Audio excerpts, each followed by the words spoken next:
starring Loretta Young. Dear Loretta, my boyfriend is a doll, a real doll. Except for one thing.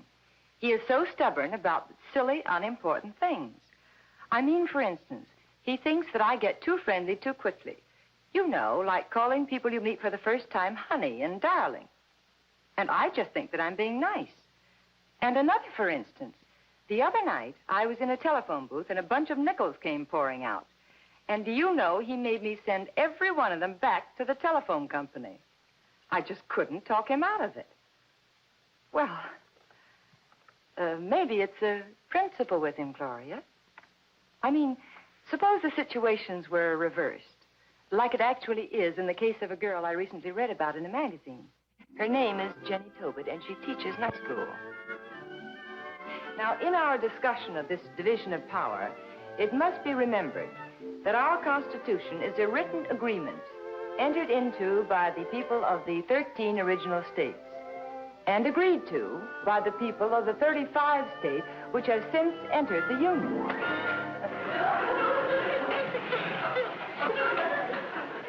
The national government has delegated or federal powers, and the state government... Excuse me.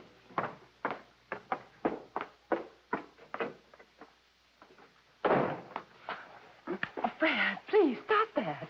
This is a public building, you know. I pay taxes. Let's start filing a joint return this year. Oh, you dope. If you're asking me to marry you, you can save your breath. I accepted your first proposal a year before you made it.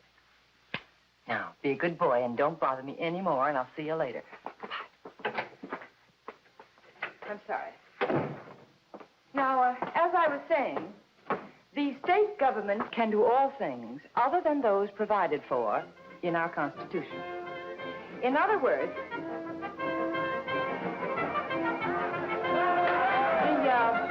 the national government must show some specific or implied grant of power for everything. We have gathered here tonight to talk turkey. You all know me.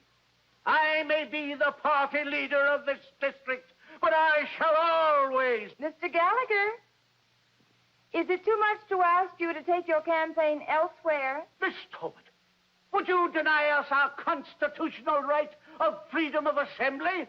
I deny you nothing, except the right to disturb the peace. It's campaigning for the election of a great man like Mark Mercer disturbing to you? Disturbing to my class.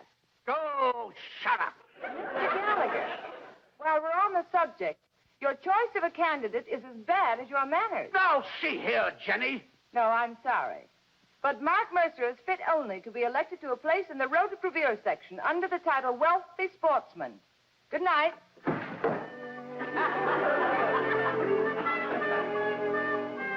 For Pete's sake, can't you stop correcting those examination papers for a minute? I'm talking about our honeymoon. And high time. You two should have been married and raising a family long ago. Grandma, I'm glad you mentioned that. Let's face it, Dopey, I've had my eyes on you since I was 6 years old. All right, you've waited. We've all waited. You can't build a successful newspaper overnight. No, of course not. By the end of the year, the paper should be paying its way. I figure we can set a date in December. Fine. Jenny, listen to Fred. He's being romantic. The trouble with Jenny and me is we know each other too well. Telephone. Answer someone. And we've known each other too long. Oh, not long enough for me. Only practically from the cradle. Well, every time we hear Rockabye Baby, Hello? she says, listen, honey, they're playing our song. Excuse me. Could you repeat that, please? Your name was picked out of the telephone book, Miss Tobit.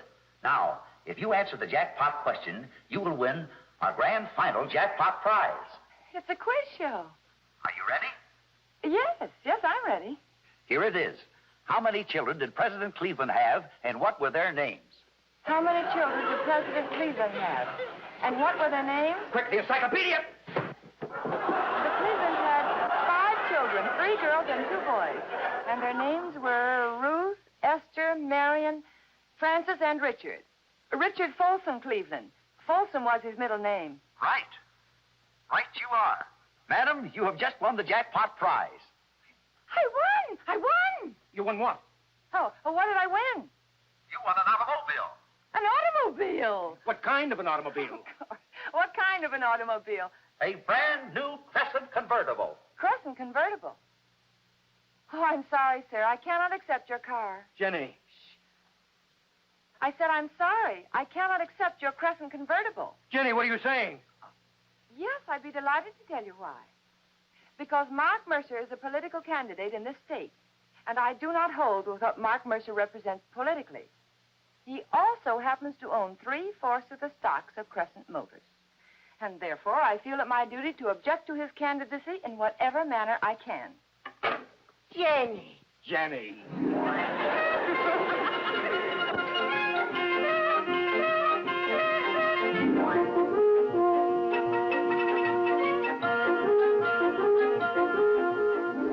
My dear Miss Tobit.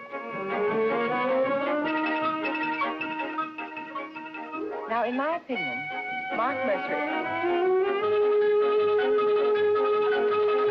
May we point out, Miss Tobit?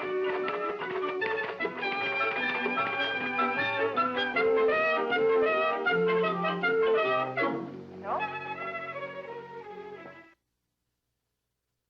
No? Look, I'm begging. No. I wouldn't change my mind if I had to go around on a pogo stick. But a new car, honey. A piece of machinery more beautiful than a human being. Oh, I know you think I'm an idiot. But I am not going to take that car. Force yourself. Now, listen to me and try to understand. I've been telling my pupils about the precious privilege of casting a vote. And I refuse to sell my opinion now for an automobile or anything else. Jenny, you're a walking editorial. Here, my little leg.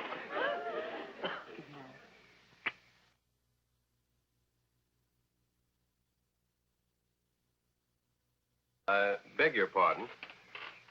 Good evening. Miss Jennifer Tobit? Who are you? Mark Mercer. Mark Mercer. The People's Choice. Well, this is Fred Brock. How do you do? Pleased to meet you. Won't you come in, Mr. Mercer? Thank you.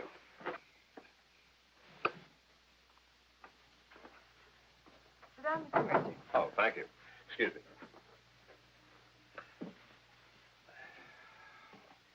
Coffee? No, thanks. A cigarette? No, thank you.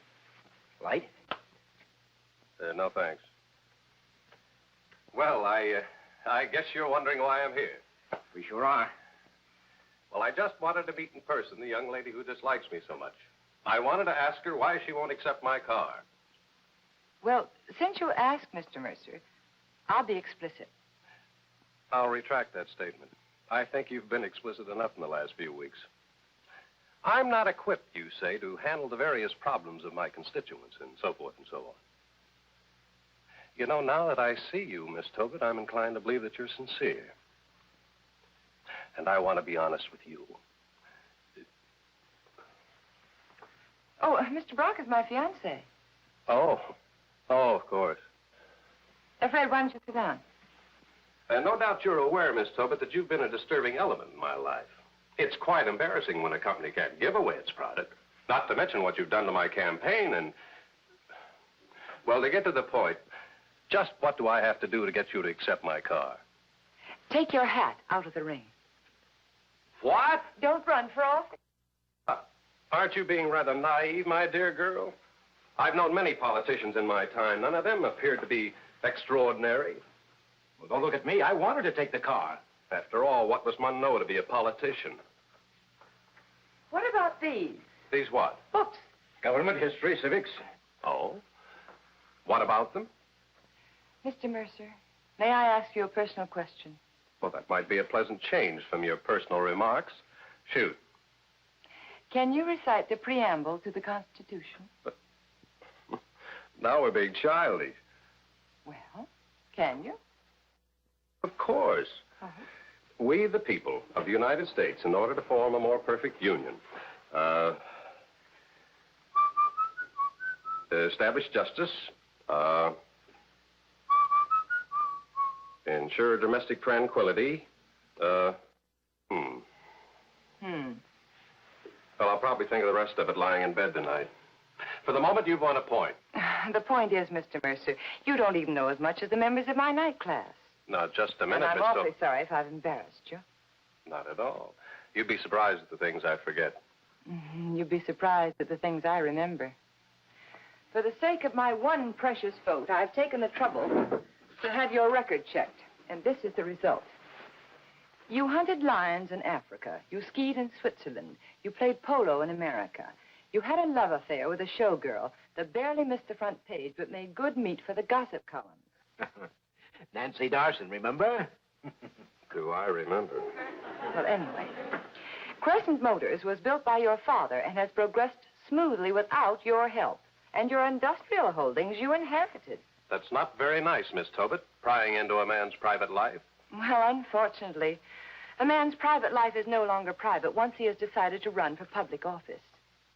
Now, will there be anything else? Yes. When are you going to accept my car? Now, I'm prepared to make it worth your while. We produce a beautiful little custom-built convertible that's really a honey. And you'll get it tax-free. Take it.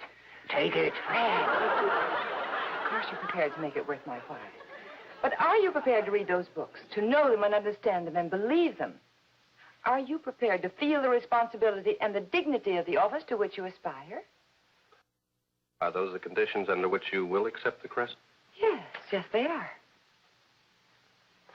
I think I'll take a look at those books. In fact, I think I'll stay in town for a short while. And if you don't mind, Miss Tobit, I think I'll drop in on your night class. Oh. No telling what I might pick up. Besides, it might be a welcome change from kissing babies. Good night. Good night.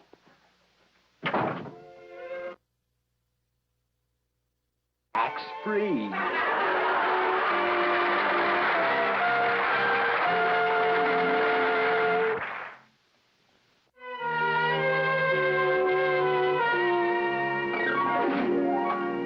Take the car, Jenny. It's bread and honey. It's fowl in the pot. Mercer wasn't kidding. A custom-built job with all the trimmings. It's bribery, Fred. Oh, you poor but dishonest young editor. Can't you see what I see, honey? A plot of ground, a little white house, and a big white garage, our garage, and in it a snazzy Crescent 8. My bus is 8 years old. Oh, Fred. If you ever had an ideal, it'd die of loneliness. How am I ever going to set you straight, huh? Love, patience, understanding, and taking that 8-cylinder Dreamboat. No. Oh, good evening, teacher. Well, thank you, Mr. Mercer. Hi, Miss Brock. Good evening. Can you name the order of the presidential succession? Mr. Mercer. Of course. In case the President of the United States should die, the Vice President would automatically assume the office. Yes. Go on. Go on. Yes. I mean, should the Vice President die? Oh, of course. If the Vice President should die, the most important man would, naturally, let's see, that would be the Army, Navy, Marine Corps. Yes, Miss Frida Foss.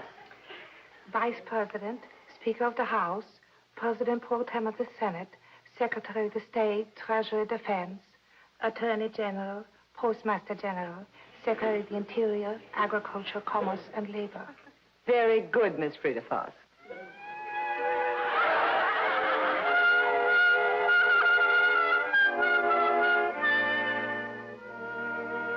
Oh, no. That's a wonderful story. Hi. Hi, Brock. Fred. What were you two talking about? Taxes? What's so funny about taxes? What? Never mind. Can anyone tell me the function of the Electoral College? How about you, Miss Frida Foss? Well, it has to do with voting, I think.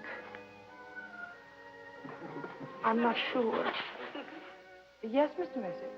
The Electoral College is a state body consisting of as many members as the number of states' representatives in both houses of Congress, combined together to act as intermediaries in the casting of ballots in a presidential election. Excellent, Mr. Mercer.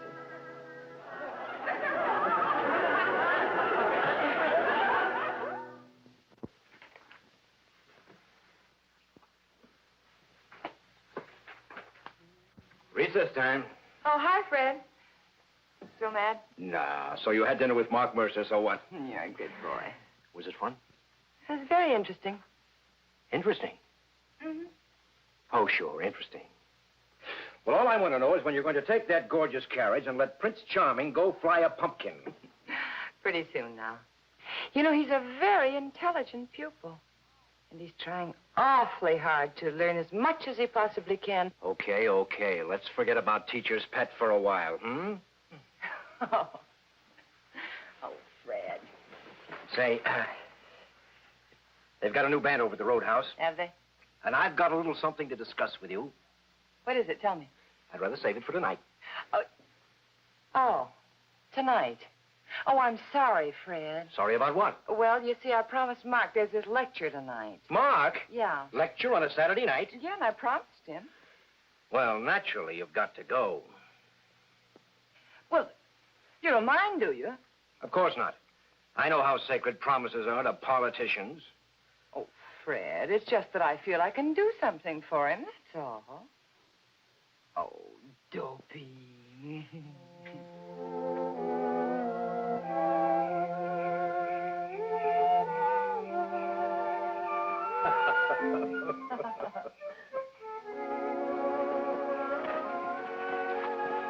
One more dance and I'd have needed a new pair of legs. Oh, my head is spinning. Champagne cocktails become you. Well, thank you, Mark, and good night. Please don't. It's that dress you're wearing. Reminds me of moonlight and roses and young love. Well, it reminds me of the nickels and dimes I saved to get it. We'll have to do this again, Jenny. Yes, we will. Good night, Mark. Good night.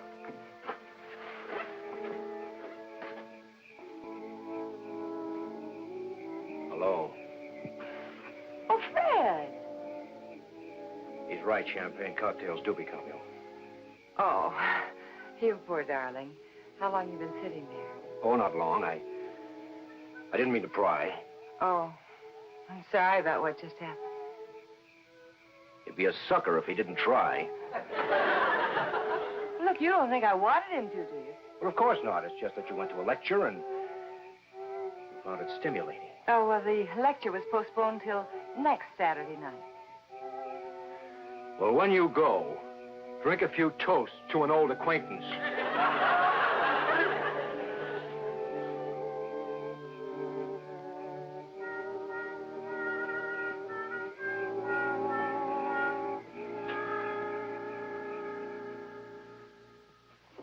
She was crying this morning.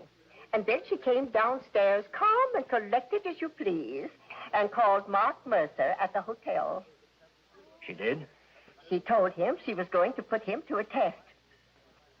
And if he passed the test, she was going to accept the car. Well? She gave him the test an hour ago. Well? He passed with flying colors. I didn't tell you, Grandma, but I'm leaving town. A trip? A long one. I'm selling the Chronicle. Can't stand competition, eh? I'm just hanging around to see the excitement when Miss American Dream climbs aboard the Mercer bandwagon.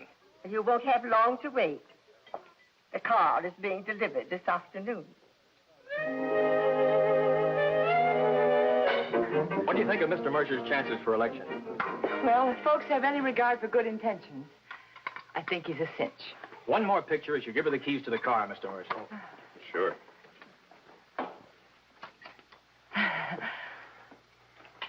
I want to thank you, Jenny, For what? for what you taught me.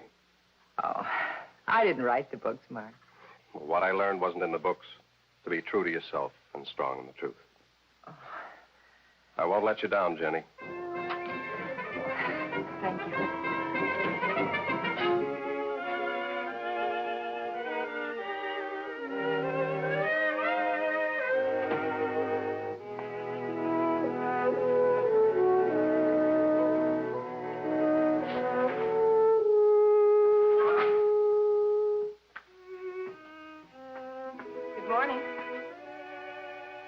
What are you doing here?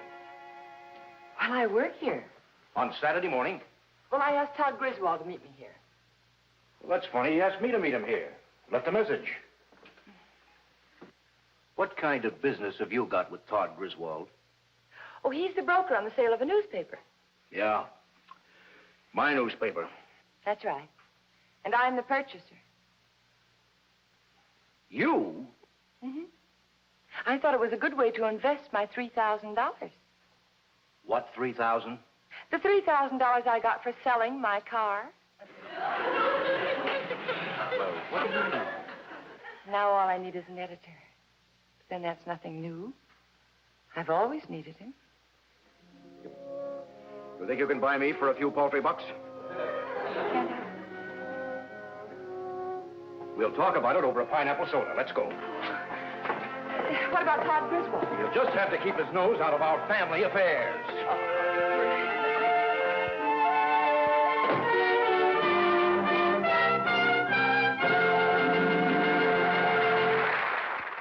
You know, I've just been wondering how many of us would have been as strong in our principles as Jenny was. Yes, Gloria, even stubborn. I think your beau might be. I heard a wonderful definition the other day of a good marriage. The husband makes up the deficiencies in the wife, and the wife makes up the deficiencies in the husband, implying, of course, that alone, neither one is perfect. And it seems to me, according to this definition, that your beau with his principles and you with your great warmth should make a wonderful combination. A good marriage. Now come one step closer with me, Gloria. Whoever keeps the whole law but offends in one point has become guilty in all, from the book of James. You see? You had to send those nickels back.